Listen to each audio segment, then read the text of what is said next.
Hello everyone, চলে আসলাম নতুন একটা রেসিপি নিয়ে। আর এটা হচ্ছে ডুমুর দিয়ে চিংড়ি মাছের রেসিপি। চলো দেখে নাও কীরকম কীভাবে করছি।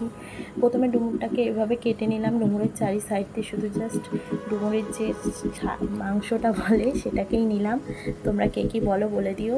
আর মাঝখান থেকে যেটা ফুল থাকে সেটা ফেলে দিতে হয়। এইভাবে কাটতে হয়, দেখে নাও। আর ডুমুর কাটার পরে আমি ছোটোবেলা থেকে দেখে এসেছি মাদের এইভাবে রাঁধতে, ডুমুরটাকে ভালো করে ভাপ দিয়ে ফুটিয়ে নিয়ে তারপরে বেশ ভালো করে পরিষ্কার করে ওটাকে ডলে ওপরের ছালটা ফেলে দিতে হয়। আর যা যা থাকে সব বেরিয়ে কষটা চলে যায়। আর তারপরে রেগুলার যেরকম মশলা সেরকম আদা, জিরে, লঙ্কা, টমেটো আর রসুন সব কিছু দিয়ে পেস্ট করে নিলাম। আর আমি যে মশলাটা করেছিলাম ওটা দুটো তরকারির মশলা। তারপরে চিংড়ি মাছ, কড়াইতে তেল দিয়ে চিংড়ি মাছটা ভেজে নিলাম। চিংড়ি মাছটাকে লাল করে ভেজে তুলে নিয়ে তারপরে আমি দিয়ে দিয়েছিলাম তার মধ্যে আলু, ছোটো ছোটো করে আলু কেটে রেখেছিলাম। সেই আলুটা, চিংড়ি মাছটা কিন্তু অবশ্যই লাল করে ভাজবেন।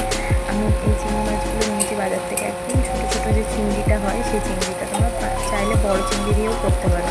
আমি চিংড়িটা ভালো করে লাল করে ভেজে তুলে নিয়ে তারপরে আলু দিয়ে দিয়েছিলাম। আলুটা একটু নুন দিয়ে ভালো করে লাল করে ভেজে নিয়েছি আলুটা। দেখো, তোমরা দেখলে বুঝতে পারবে। আর আমি অনেকেই ফার্স্ট টাইম এরকম ফুল রান্নার ভিডিও দিচ্ছি। আপনাদের যদি অবশ্যই ভালো লাগে তোমরা কমেন্ট করো, তোমাদের কমেন্টও আমি করবো।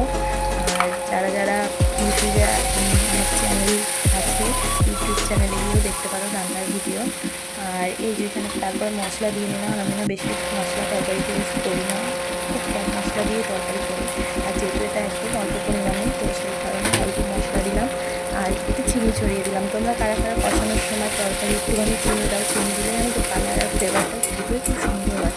তো এটা পুরো লাল করে ভালো করে কষিয়ে নিচ্ছে। দেখো, এইটা কষিয়ে নিয়ে তারপরে দিয়ে দেবো ডুমুরটা পরিষ্কার করে রাখা রয়েছে। আর অবশ্যই কষাতে যখন 80% কষানো হয়ে যাবে তখন ডুমুরটাকে দিতে হবে। কারণ তারপরে ডুমুরটা দিয়ে আবার খানিকক্ষণ কষিয়ে নিতে হবে। এই পুরোপুরি একদম তেল ছেড়ে যাবে, তারপরেই চিংড়ি মাছটা দিয়ে জলটা দেবো। তো এই দেখো, ডুমুরটা আমি তোমাদের দেখালাম ধোয়ার পরে, পরিষ্কার করে নেওয়ার পরে কীরকম ছিল। তো এটা দিয়ে ভালো করে কষিয়ে নিচ্ছি এখন। দেখো তোমরা, আর কষাতে দেখো কী সুন্দর গা দিয়ে হালকা হালকা করে তেল ছেড়ে গেছে। আর খুব সুন্দর একটা সেন্ট আসছিল। তো এটা ভালো করে কষিয়ে নিয়ে তারপরে দিয়ে দিয়েছিলাম চিংড়ি মাছটা। আর চিংড়ি মাছটা দিয়ে বেশিক্ষণ আর করিনি, অল্প নাড়াচাড়া দিয়ে হালকা। আর মিডিয়াম টু লো আছে করবে। খুব বেশি গ্যাসটা যেই বাড়াবে তখন কিন্তু পুড়ে যাবে মশলাটা, আর ভালো লাগবে না খেতে। তো তার জন্য সবসময় মিডিয়াম বা একটু করতে চেষ্টা করবে এইভাবে। আর তারপরে দিয়ে দিলাম জল। আর ব্যাস, এই তো রান্না শেষ। সুন্দরভাবে এবার ফুটবে, তার জন্য ছেড়ে দেবো। সুন্দর করে ফুটে উঠলে তারপরে একটু ঘি, গরম মশলা দিয়ে নামিয়ে নিলেই কমপ্লিট ডুমুরের তরকারি, চিংড়ি ডুমুরের তরকারি। তো দেখো কি সুন্দর তেল ছেড়ে গেছে ওপরটা, কি সুন্দর কালারটা এসছে। আর তোমরা কারা কারা খাও আবারও বলছি কমেন্ট করে জানিও। আর আমার ফেসবুকেও আইডিতেও পোস্ট করবো, আমার ইউটিউব আইডিতেও পোস্ট করবো। যে যেখান থেকে দেখবে অবশ্যই কমেন্ট করো। তাহলে এরপর থেকে যখন আমি রোজ একটা করে রান্নার ভিডিও শেয়ার করবো, তোমাদের নামগুলো অবশ্যই নেবো। আর ফাইনালি ঠিক এরকম দেখতে হয়েছিল। টাটা।